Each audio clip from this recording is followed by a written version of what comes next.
بہت بڑا universal truth اللہ تعالیٰ نے ریویل کیا ہے سورہ الزخرف آیت نمبر 33 سے 35 میں، وَلَوْلَا أَن يَكُونَ النَّاسُ أُمَّةً وَاحِدَةً، اور اگر یہ ڈر نہ ہوتا کہ سب کے سب ایک امت بن جائیں گے، یعنی سب کے سب یعنی گمراہی کا راستہ اختیار کر لیں گے، ایک ہی گمراہی پہ سب جمع ہو جائیں گے،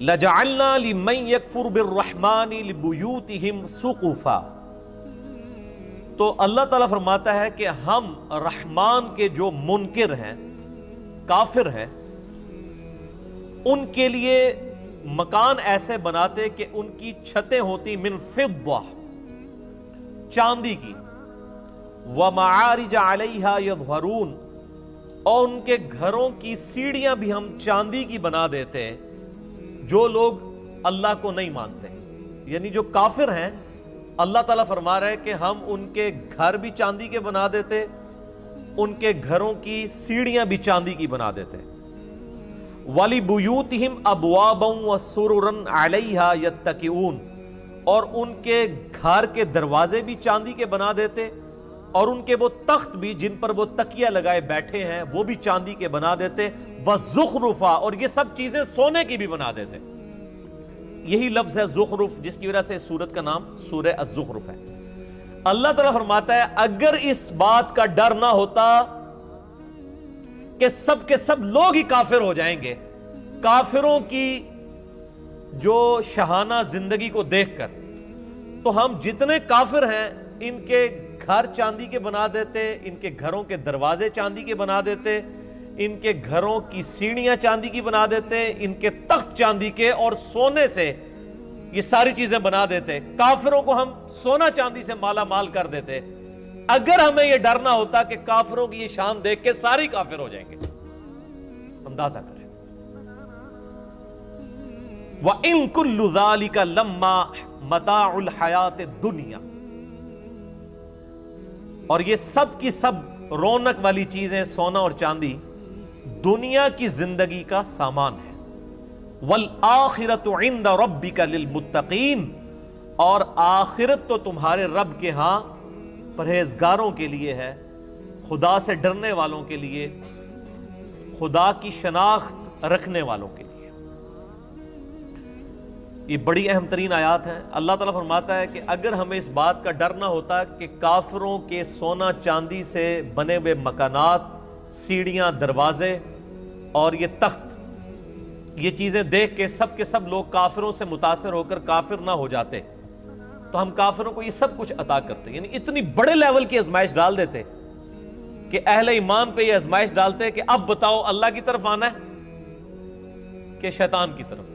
تو ڈر یہ تھا کہ کافروں کی یہ شان دیکھ کے سب شیطان کا راستہ اختیار کر لیتے کہ اے جہاں مٹھا اگلا کس نے ڈٹھا، یعنی یہ دنیا کی لذتوں سے فائدہ اٹھاؤ، آخرت کس نے دیکھی ہے۔ تو اس چیز کا ڈر تھا، اس کے بغیر ہی لوگ رحمان سے غافل ہو چکے ہیں۔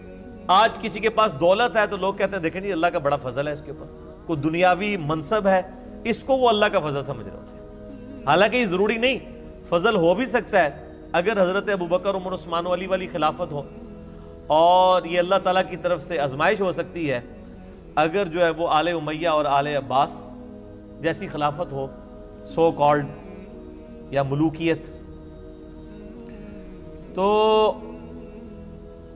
ان آیات کی روشنی میں میرے بھائیوں یہ بات کھل کے سامنے آ گئی کہ اللہ تعالیٰ نے دنیا میں جس کو بھی کوئی مال و متاع دیا ہے تو وہ دنیا کی زندگی کے برتنے کا سامان ہے، اس کی بنیاد پہ اس کی آخرت کا فیصلہ نہیں ہونے والا۔ صحیح بخاری میں حدیث ہے، نبی صلی اللہ علیہ وآلہ وسلم نے فرمایا دو چیزیں ایسی ہیں جس کے بارے میں اکثریت انسانوں کی اکثریت غافل ہے، ایک صحت اور دوسری فرصت، یعنی اس کو انڈر ایسٹیمیٹ لوگ کرتے ہیں۔ صحت تو کسی وقت بھی جا سکتی ہے، تو جب تک صحت ہے اللہ تعالیٰ کو رسپانس کر لیا جائے، اور فرصت یعنی ٹائم کی اویلیبلٹی، اس کو بھی لوگ یعنی ضائع کرتے ہیں۔ پھر صحیح مسلم میں حدیث ہے، آپ صلی اللہ علیہ وآلہ وسلم نے فرمایا کہ دنیا اور آخرت کی مثال اس طرح ہے جیسے کوئی سمندر میں انگلی ڈبوئے، اس کے ساتھ جو پانی لگتا ہے وہ دنیا کی زندگی ہے، اور سمندر انفینٹ انلمیٹڈ آخرت کی زندگی ہے۔ یہ حدیث بھی آپ کو اس چیپٹر میں مل جائے گی۔ ایک اور حدیث ہے صحیح مسلم کی کہ آپ صلی اللہ علیہ وآلہ وسلم ایک دفعہ صحابہ اکرام علیہم رضوان کو لے کر مدینہ شریف سے باہر نکلے، ایک گندگی کے ڈھیر کے پاس کھڑے ہوئے جہاں پہ ایک گلی سڑی بکری تھی، بکری کا بچہ مرا پڑا ہوا تھا۔ آپ صلی اللہ علیہ وآلہ وسلم نے فرمایا تم میں سے کوئی شخص 1 درہم کے بدلے سے خرید لے گا؟ صحابہ نے کہا یا رسول اللہ کبھی نہیں ہم خریدیں گے۔ تو آپ نے فرمایا اللہ تعالیٰ کے نزدیک پوری دنیا اور جو کچھ اس کے اندر ہے اس کی اہمیت اس گلی سڑی بکری جتنی بھی نہیں ہے، جسے تم 1 درہم میں خریدنا پسند نہیں کرو گے۔ اللہ تعالیٰ، یعنی تم اسے پسند نہیں کر رہے، اللہ کے نزدیک دنیا اس سے بھی زیادہ حقیر ہے جس کے اوپر لوگ مرتے ہیں۔ پھر آپ صلی اللہ علیہ وآلہ وسلم نے فرمایا، صحیح مسلم میں یہ حدیث ہے کہ انسان کہتا ہے میرا مال میرا مال میرا مال، پھر آپ نے وہ سورہ تکاثر پڑھی، الہاکم التکاثر حتی زرتم المقابر، تمہیں مال کی کثرت کی طلب نے خسارے میں ڈال دیا یہاں تک کہ تم نے قبروں کا منہ دیکھ لیا، ان قریب تم جان جاؤ گے، ان قریب تم جان جاؤ گے۔ یعنی جب قیامت آئے گی، یہ مرتے ہی قیامت قائم ہو جائے گی، اور پھر قیامت والے دن تم سے اللہ تعالیٰ نے جو نعمتیں دی ہیں ثم لتسألن یومئذ عن النعیم، ان نعمتوں کے بارے میں پرسش ہوگی۔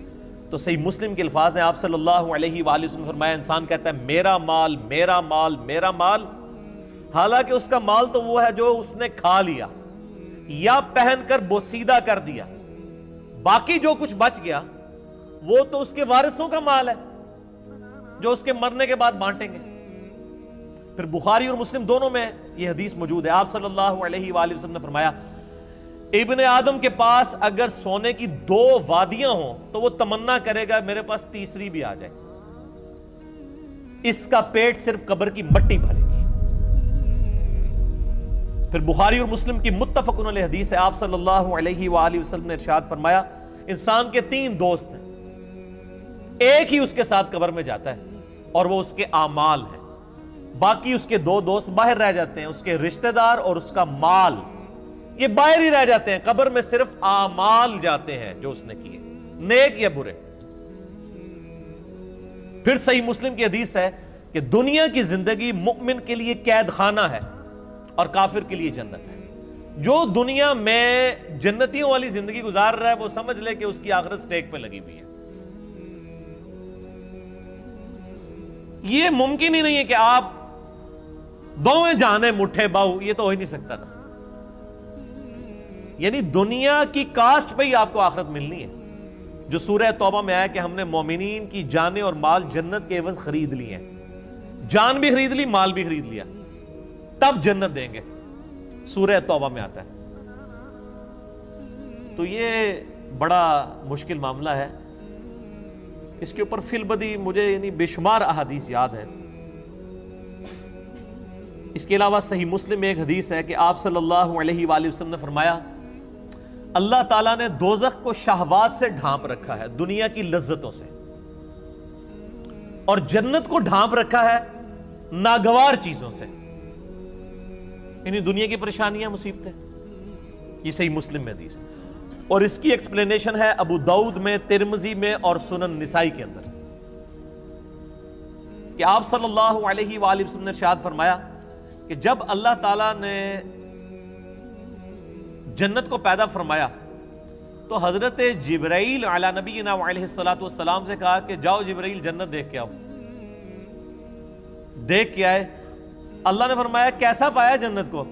کہا یا اللہ بڑی خوبصورت ہے، مجھے نہیں لگتا کہ کوئی شخص بھی ایسا ہوگا جو اس جنت میں جانے کی کوشش نہ کرے،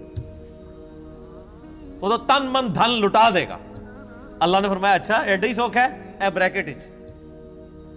پھر اللہ تعالیٰ نے جنت کو دنیا کی ناگوار چیزوں سے ڈھانپ دیا، یعنی دنیا میں تکلیف آئیں گی، پریشانیاں آئیں گی، پھر شریعت کی پابندیاں، حلال و حرام کا فرق کرنا، نمازوں کی پابندی، حقوق العباد کا خیال رکھنا، کتنی تکلیف ہے۔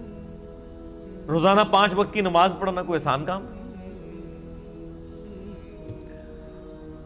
ان ساری چیزوں سے اللہ تعالیٰ نے نا جنت کو گھیر دیا. یعنی جو یہ ہرڈلز، آبسٹیکلز یہ کراس کرے گا وہ جنت تک پہنچے گا. اور جبریل سے کہا ذرا آپ جنت کو دیکھ کے آؤ نا. وہ دیکھ کے آئے نا, ان کا یا اللہ مجھے نہیں لگتا آپ کو بندہ جنت میں پہنچنے میں کامیاب ہوگا. ایڈے کڑگے لا چھڑے نے, پنجابی کہتے ہیں کڑگا, آنکڑے لگا دیے پہنچنے کے لیے. اتنی ہرڈلز, اتنی آبسٹیکلز, مجھے نہیں لگتا آپ کو جنت میں پہنچنے میں کامیاب ہوگا. یہ حضرت جبرائیل فرشتوں کا سردار کہہ رہا ہے. پھر اللہ نے فرمایا اچھا ذرا دوزخ کو دیکھ کے آؤ, جہنم کو دیکھ کے کہا یا اللہ اتنا سخت عذاب, مجھے نہیں لگتا کہ کوئی بندہ ایسے عمل کرے کہ وہ دوزخ میں جانے کے لیے کوشش کر رہا ہو. توبہ توبہ توبہ, ایڈا سوکھا ہے. اللہ تعالیٰ نے فرمایا تھوڑی دیر کے لیے, یعنی ان کو سٹے کروا کے, اور دوزخ کو ڈھانپ دیا دنیاوی شہوات سے, دنیا کی لذتوں سے, اور فرمایا اب جا کے ذرا دیکھو. جبرائیل علیہ السلام جب دوبارہ گئے دوزخ کو دیکھنے کے لیے, کہ دوزخ تو ہر بندہ ہی پہنچ جائے گا سلپ ہو کے, اتنی زیادہ یعنی اللہ تعالیٰ نے اس کے گرد لالچیں رکھی ہوئی ہیں, دنیا کی ساری آسائشیں, دنیا کی ساری لذتیں, دنیا کی ساری عیاشیاں, یہ گھیر گار کے انسان کو دوزخ میں لے جانے والی. تو جبرائیل علیہ السلام نے کہا یا اللہ مجھے نہیں لگتا کہ اب کوئی شخص دوزخ سے بچ پائے گا. تو نے ایسے ہی معاملات کر دیے کہ لگتا ہے سارے دوزخ میں چلے جائیں گے. یعنی وہ جبرائیل جو تھوڑی دیر پہلے ایک سٹیٹمنٹ دے رہے تھے 180 ڈگری بدل گئی. کیوں بدل گئی؟ کیونکہ جبرائیل علیہ السلام نے طارق جمیل صاحب کے لیکچرز نہیں سنے ہوئے تھے. میرے بھائیوں, خدا بڑا ڈاڈا ہے, خدا کا کبھی ایک رخ بیان نہ کریں. یہ یعنی میں نے گھر تو نہیں, یہ ساری حدیثیں بخاری مسلم سے ہیں, یہ کوئی قصہ کہانی ہے تو نہیں صوفیاء کی کتابوں کی لکھی بھی میں بیان کر رہا ہوں, یہ بخاری مسلم بیان کر رہا ہوں. یہی وجہ ہے صحیح بخاری میں حدیث ہے, نبی صلی اللہ علیہ وآلہ وسلم ایک چوراہے کے پاس سے گزرے, کچھ صحابہ کہہ کے لگا رہے تھے, ہنس رہے تھے, آپ رک گئے. آپ نے فرمایا جو کچھ میں جانتا ہوں اگر تم جانتے ہوتے تو بہت کم ہنستے, زیادہ رویا کرتے. آج مجھے ایک بھائی پوچھ رہے تھے جی, وہ طارق جمیل صاحب کہتے ہیں کہ آج کل کچھ نوجوان مبلغین ہیں, انہوں نے لوگوں کو یعنی خدا سے دور کر دیا, ایک تھانے دار کا کانسیپٹ دیا ہے خدا کے بارے میں. یہ تھانے داری والا معاملہ نہیں ہے میرے بھائیوں, یہ خدا کا وہ تعارف ہے جو قرآن کے اندر ہے, جو اللہ کے محبوب صلی اللہ علیہ وآلہ وسلم نے ہمیں کروایا. پورے قرآن کے اندر قرآن کا جو مزاج ہے اس میں کہیں یہ بات نہیں آئی ہے کہ آپ اللہ کے نافرمان ہو اور ڈٹے رہیں اور اللہ معاف کر دے گا. Not at all. ہمیشہ یہ ہے کہ جس شخص نے اللہ کی طرف رجوع کیا, توبہ کی, اپنی اصلاح کی, پھر اللہ تعالیٰ کو غفور رحیم پاؤ گے. یعنی اس کے اوپر درجنوں آیات ہیں. میں نے مسئلہ نمبر 18 توبہ اور گناہ کبیرہ کے اوپر, اس میں یہ ساری آیات ڈسکس کی ہیں, جسے شوق ہے تو وہ دیکھ لیں. تو یہ بڑا کریٹیکل ایشو ہے. لیکن اس کے بعد پھر موجیں ہی موجیں ہیں جی. صحیح مسلم میں ایک حدیث ہے, اللہ تعالیٰ قیامت والے دن ایک ایسے شخص کو بلائے گا جس نے دنیا میں بڑی عیاشی کی زندگی گزاری ہوگی, لیکن اللہ تعالیٰ کو رسپانس نہیں کیا ہوگا. اللہ تعالیٰ فرمائے گا فرشتوں ذرا اس کو پکڑ کے ایک دوزخ کا پھیرا لگواؤ نا. ایک کی پھیرا, کہنا نا ایک پھیرا لگے گا, ایک پھیرا لگے گا نا. اللہ تعالیٰ اس کو بلا کے پوچھے گا ہاں بھائی کوئی دنیا میں تو نے آسائش کا دن گزارا؟ کہے گا یا اللہ تیری عزت کی قسم میں نے دنیا میں کبھی آسائش نہیں پائی. حالانکہ پوری زندگی عیاشی گزری ہے, لیکن دوزخ کا ایک پھیرا وہ سارا نشہ کافور کر دے گا, سارے کا سارا نشہ. ابھی آپ دیکھ لیں نا, عیاشی کی زندگی ہوتی ہے, جیسے ہی جناب گردے فیل ہوتے ہیں, شوگر ہو جاتی ہے, وہ جناب کل میں وہ پرویز مشرف صاحب کی ایک آن لائن ان کو لیا ہوا تھا صحافی نے, وہ تو لگ ہی نہ تھا, وہ مشرف ہے, اس کی تو آواز ہی نہیں تھی نکل رہی, کس طرح مکے لہراتا تھا. اور اب مجھے تو پہلے لگا شاید کوئی عورت بول رہی ہے, پھر میں نے غور سے دیکھا, میں نے کہا تو مشرف صاحب ہے, آواز بھی بیٹھ گئی. یہ وقت کے ساتھ ہر چیز کافور ہو جاتی ہے.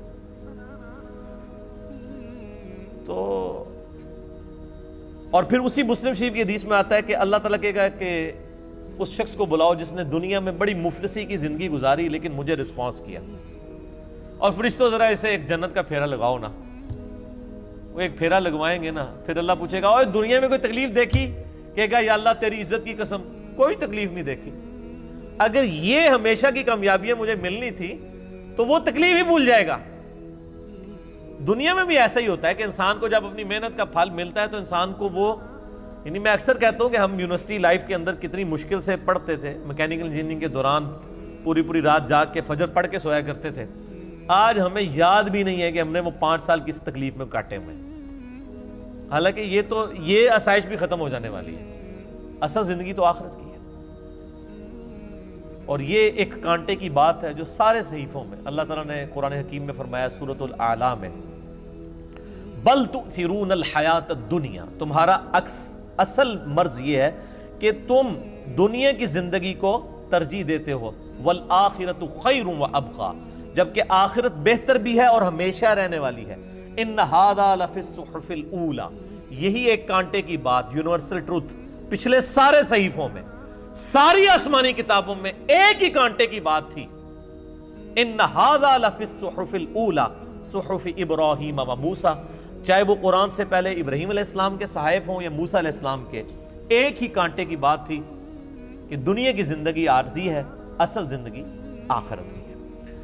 تو اس ٹاپک پہ یعنی بے شمار بولا جا سکتا ہے، میں اس ٹاپک کو یہیں پہ کنکلوڈ کرتا ہوں اس حدیث پہ جو بخاری اور مسلم دونوں میں ہے۔ آپ صلی اللہ علیہ وآلہ وسلم نے فرمایا، اے اللہ محمد اور آل محمد صلی اللہ علیہ وآلہ وسلم کو بس اتنا ہی رزق دینا کہ ان کی روح اور جسم کا رشتہ برقرار رہے، بس سانس چلتی رہے، اتنا مجھے رزق ملے، میں اس پہ خوش ہوں۔ نبی صلی اللہ علیہ وآلہ وسلم، بخاری مسلم۔